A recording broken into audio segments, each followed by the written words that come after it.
You check her Instagram every morning before you even get out of bed. Your thumb finds the app before your eyes are even fully open. You tell yourself it's just a quick look. Then you're on her story for the fifth time that day. You think this is normal. You think this is just what guys do after a breakup. It's not. Every time you open that app and look at her page, you are not moving on. You are stopping yourself from ever moving on. You keep doing this day after day, and you wonder why the pain never gets smaller. Why doesn't it fade like it's supposed to?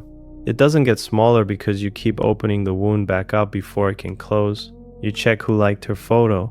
You check if she's talking to someone new. You check if she looks happy or sad in that story. And every single time you feel that same punch in your chest right under your ribs, then you close the app and tell yourself you're fine. You go back to your day, but part of your mind is still on her page. You are not fine. You are stuck in a loop you built yourself, and you keep pressing play on it every single day. Most guys think the problem is her. They think if she just texted back, or if she looked a little sad in that story, or if she came back around, the pain would stop. So they keep watching her page like it's gonna give them an answer. They think checking her socials is harmless, just staying aware, just information. They tell themselves they need to know what she's doing so they can get ready for it, or deal with it, or protect themselves from being caught off guard. That's the story most guys tell themselves. They think her actions are the remote control for their pain. Post something sad, they feel hope. Post something happy with someone new, they feel crushed. Either way, they hand her the switch. They think if they just watch close enough, they'll catch the moment it makes sense, the moment it stops hurting. So they keep the tab open, keep the notifications on, keep refreshing like it's a job. Here's why that's wrong. Checking her page doesn't give you answers. It gives you more questions. You see one photo and you build a whole story in your head about what it means. You see her laughing with someone in a group photo and you spend the whole night guessing who that guy is, what he said, how long they've been talking. None of that is real information. It's just you, alone with your phone, hurting yourself with guesses that are probably wrong anyway. And here's the part most guys miss. Her moving on, or not moving on, has nothing to do with your pain going away. Even if she posted, "I miss him tomorrow," would you still wake up broken the next morning? Yes, you would. The pain isn't waiting on her page to say the right thing. It's waiting on you to stop poking at it every few hours. The real reason you keep checking isn't about her at all. It's about your brain looking for relief, and it's using the wrong tool to find it. When you were with her, your brain got used to a certain feeling, her attention, her laugh, the feeling of being wanted by someone. That doesn't just go away because the relationship ended.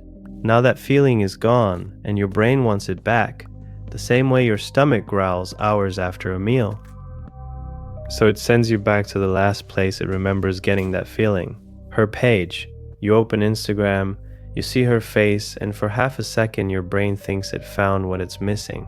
It's a small hit, like scratching an itch. Then it fades fast, and the itch comes back worse than before, so you check again an hour later. Say you do this 10 times a day. That's 10 small hits, 10 small crashes, every single day for weeks. Your mood starts running on her posting schedule instead of your own life. You're not checking because you need information. You're checking because you're chasing a feeling, and her page is the easiest place to fake it. That's the real problem, not her, not the breakup, but the loop you keep feeding every day without even noticing you're doing it. Picture a guy named Josh. 3 weeks after his breakup, he still checks her page 9 times a day. He knows her posting times better than his own class schedule. One night she posts a photo at dinner, some guy's arm blurry in the background. Josh doesn't sleep. He zooms in. He checks the guy's page, then his friends' pages, then his gym photos. By 2 a.m., he has built a whole fake story about a man he has never met. In the morning, he finds out it was her cousin. All that pain, all that lost sleep, over nothing. What did all that checking actually get him? Nothing but a bad night. That's what the page does to you. It hands you a puzzle with pieces missing, and your brain fills the gaps with your worst fear every time. Josh didn't get hurt by her that night. He got hurt by a picture he built in his own head. That's the trap. The page feels like it's giving you the truth about her life, but really it's just giving your imagination more to burn you with. So here's what you actually do. You take her off every screen you own. Unfollow, mute, or block whatever gets rid of her page from your thumb's reach. Delete the app for 30 days if you have to. Not forever, just long enough to break the habit.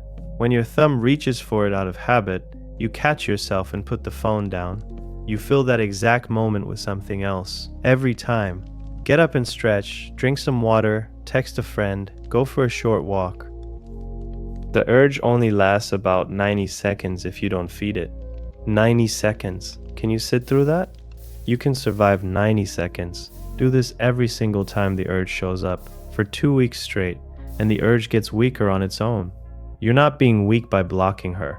You're removing a trigger, the same way you'd throw out junk food if you were trying to eat clean. Nobody calls that weak, they call that smart. Give yourself real no contact, not the kind where you still watch from the shadows.